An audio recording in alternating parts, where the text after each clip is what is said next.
കൂട്ടുകാരെ, രാവിലെ നമുക്ക് ദോശയ്ക്കൊരു ചമ്മന്തി അരയ്ക്കാം. സവാള ഉള്ളിയും വെച്ച്, കൊച്ചുള്ളിയല്ല, സവാള ഉള്ളി, തക്കാളിക്ക, പച്ചമുളക്, വെളുത്തുള്ളി, ഇഞ്ചി.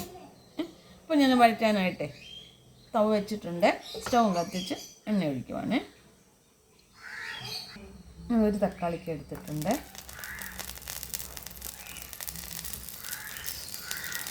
ഒന്നര മുറി സവാള ഉള്ളി ഒന്നുണ്ട്.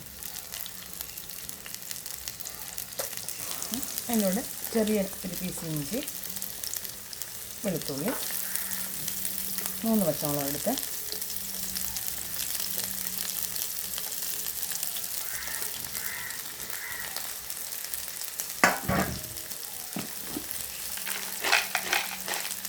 നമ്മുടെ കപ്പലണ്ടി ഉണ്ടല്ലോ, നമുക്ക് നല്ല ഗുജറാത്തി കപ്പലണ്ടി എന്ന് പറയും. ഈ കപ്പലണ്ടി ഇടുവാണ്. വേറെ ഒന്നും എടുക്കില്ല. തേങ്ങയോ മറ്റുള്ള സാധനങ്ങളൊന്നും ഇടുന്നില്ല.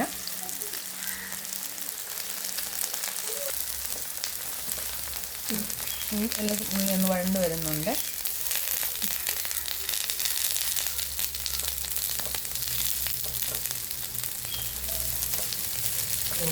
നമ്മുടെ സവാള ഉള്ളി, ഇഞ്ചി, വെളുത്തുള്ളി, കപ്പലണ്ടി എല്ലാം മൂത്തിട്ടുണ്ട്. നമുക്കൊന്ന് അരച്ചുകൊണ്ട് വരാം.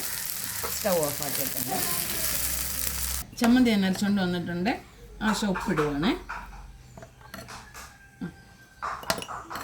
ചമ്മന്തിയുടെ കളറാണ്. നമ്മളത്തെ മറ്റേ സാധാ ചമ്മന്തി തേങ്ങ വെച്ച് അരയ്ക്കുന്ന പോലെ കിട്ടത്തില്ല. നല്ല ടേസ്റ്റാണ്. ഞാനിവിടെ സ്ഥിരം ഇവിടെ ചെയ്യുന്നതാണ്.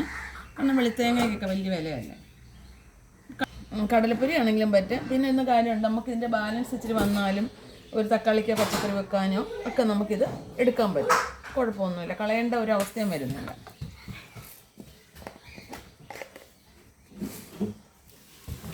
ഞാൻ കടുക് വറുക്കാനായിട്ട് തവ വെച്ച് ആ തവയ്ക്കകത്ത് തന്നെ എണ്ണ ഒഴിച്ചുകൊണ്ട് കടുക് ഇടുവാണ്. അതുപോലെ പച്ചമുളകും കറിവേപ്പില.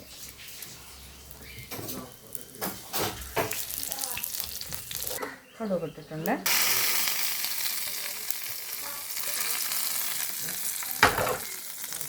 മല്ലിയിലൂടെ